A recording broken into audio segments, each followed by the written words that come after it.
Hi everyone. If you are a student who has taken admission in English honors in any college under West Bengal State University in 2023, then you have taken admission under the new regulation which is based on the National Education Policy or NEP. There have been certain changes made in the syllabus, in the pattern of questions, as well as in the overall structure of your course.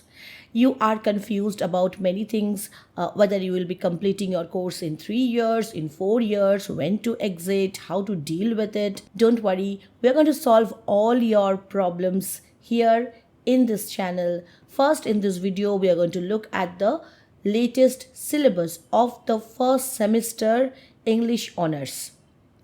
And in subsequent videos, we will be talking about the entire course structure. And if you are a student under Calcutta University, don't worry, we got your videos lined up too. So to get timely notifications about every update, subscribe to this channel and get every resource possible on your journey into this world of English literature. This is Monami Mukherjee and you are watching NibblePop. Okay, so let's get this straight. If you have taken admission in English honors, then you have also taken admission in English major. Now, this confusion must be sorted out at the very onset. Major and honors doesn't have any difference if you are studying for 3 years. The syllabus is same. If after 3 years you decide to just leave your course, you can move on to do post-graduation for 2 years. So your total time required to complete PG is 5 years. Now, if you think that no, I'll go on for a bit of more study, then you can enter the 4th year where you will get the option of choosing either research and honors or just honors. That is not major anymore. Okay. So here, after you complete this phase, the 4th year, if you complete it with normal honors, then you will be able to go for PG for 1 year. And if you complete it with research, then you will have an edge while doing PhD. So now that you have simply got admitted in the first semester, let's not get into the complications of what will happen to you at the end of the 3rd year, because we'll all be there and the PG regulations are not yet completely formed. Therefore, we are not very certain as to what the modalities will be. But I will keep informing you once those are decided. Alright. So today we are going to first look at what we're going to study when we start our classes in English honors. Now in this video, I'm not going to talk about the entire course or other subjects which you have to take. That we will deal with in a separate video, which will be useful for all honors students. This is only for English honors and I'm only going to talk about the syllabus of semester 1. You have only one paper. Earlier in CBCS, just last year, they had 2 papers which were the core papers, CC1 and CC2. This time, you have only one paper which is called DS1, Discipline Specific Paper. So that is your English paper. Here, you have only History of English Literature. That is the only thing you're going to study in your first semester. The major division of units are, as you can see them on the screen. Unit 1 is Middle English period to Jacobean age. Unit 2, Neoclassical period. Unit 3, Romantic age. Unit 4, Victorian age. Unit 5, Modern period to beginnings of Postmodernism. So you can see that pretty much the entire history of literature is divided into 5 units. Now, what will be the assessment pattern? That is going to be very important. So pay very close attention. It is said that 50 marks will be assessed internally by the college and 50 marks in your end semester exams. The paper is of 100 marks. But that does not mean the final marks you get will be 50 plus 50 based on what you get in your college exam and what you get in your end sem exam. There is a slight change in weightage For instance, if you get 25 out of 50 in your internal exams, that will be calculated on 40, which means you have actually got 20. All right. So whatever you get out of 50 will be recalculated out of 40. And whatever you get out of 50 in your end semester, suppose you get 25 there as well, that will be recalculated on 60.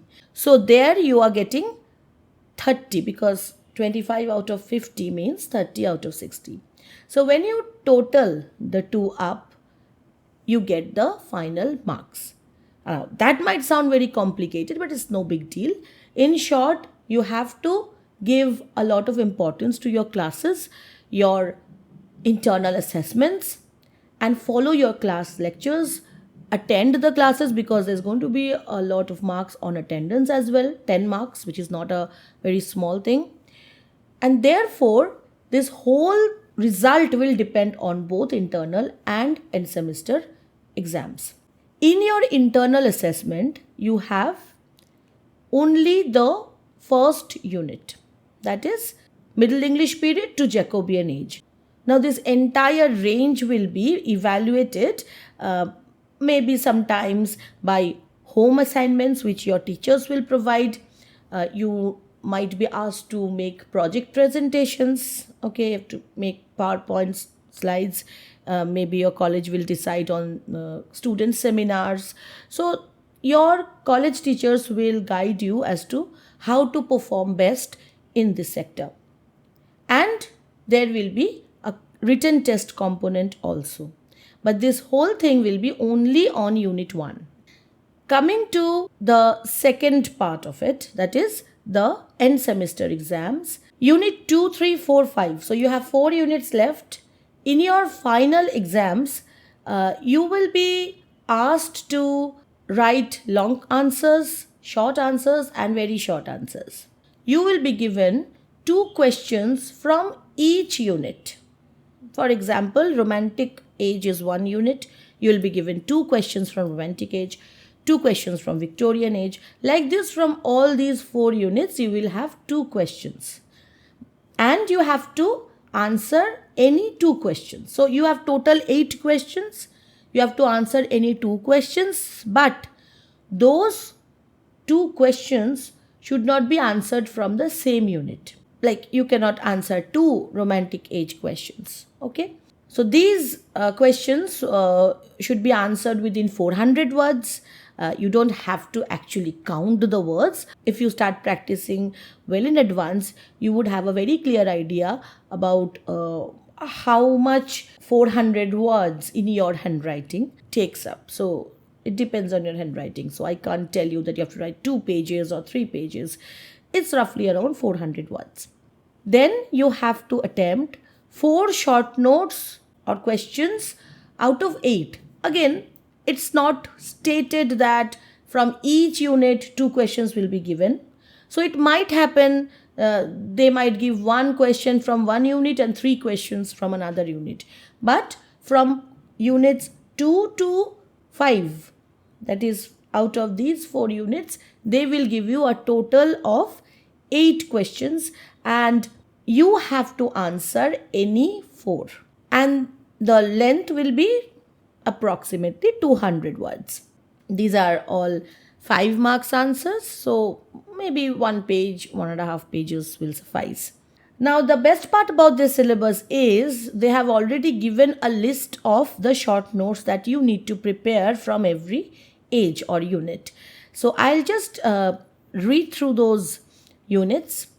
Unit 2, you have Cavalier poetry, Christian allegories in Restoration Age, Neoclassicism, periodical writing, sentimentalism, poetry of sensibility. Unit 3, Wordsworth on poetic diction, negative capability, exemplastic imagination, novel of manners, Gothic novel, historical novel. Unit 4, that is Victorian Age, condition of England novels, Darwinism, Victorian compromise, pre-Raphaelite poetry, aestheticism, the Victorian New Woman, naturalistic drama, Celtic revival, fin de siècle. So these are the topics you need to cover. And from unit 5 you have war poetry, the 30s poets, that is poets who wrote during the 1930s, poetic drama, movement poets, kitchen sink drama, and of course absurdism. Now these are the small units you need to prepare short questions on. And then you have 10 objective type questions.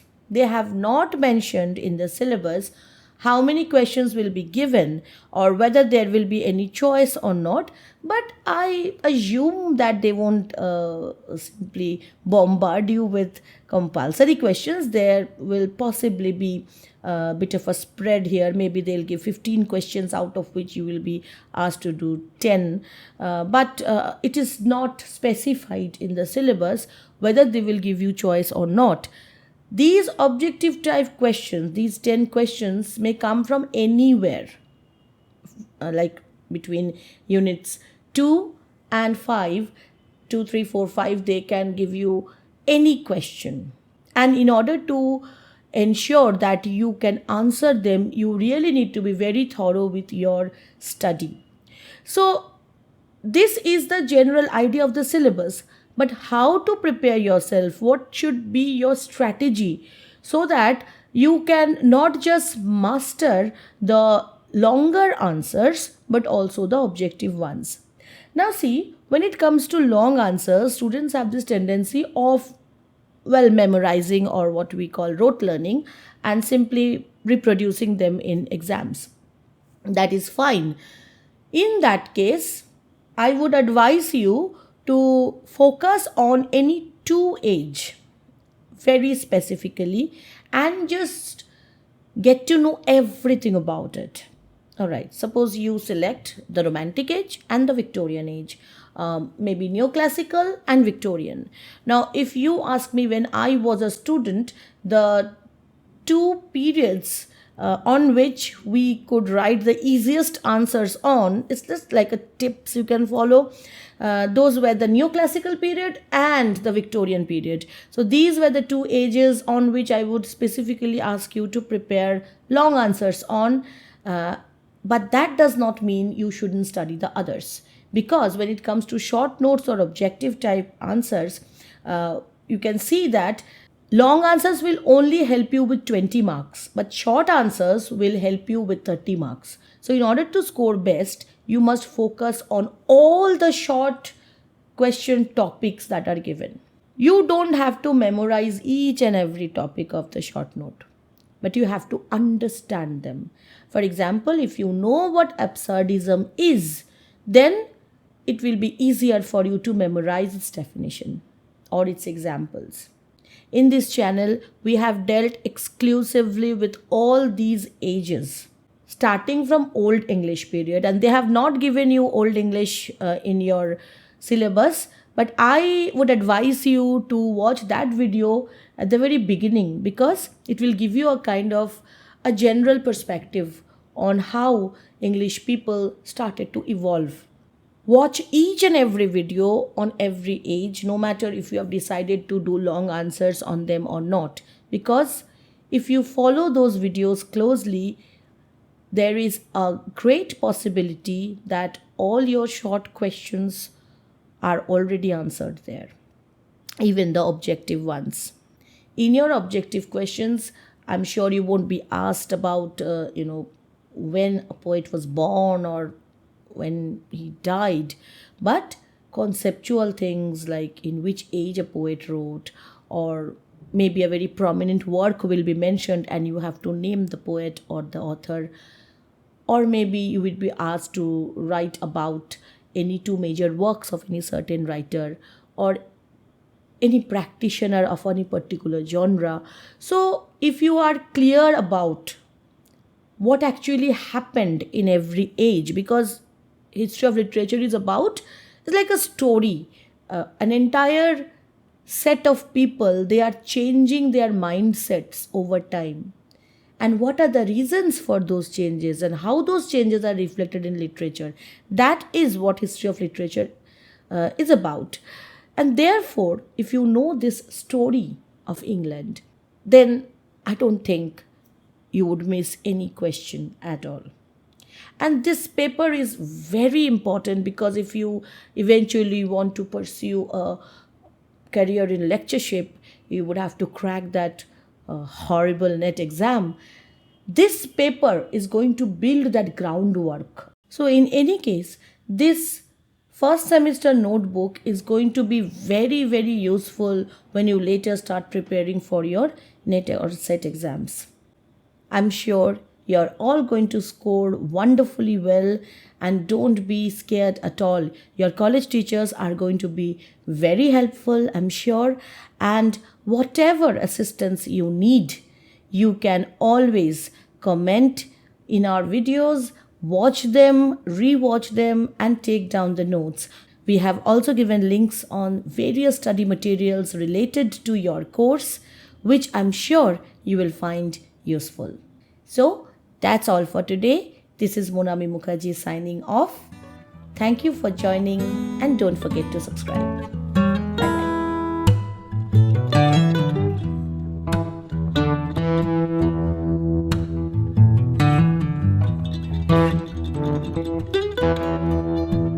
bye.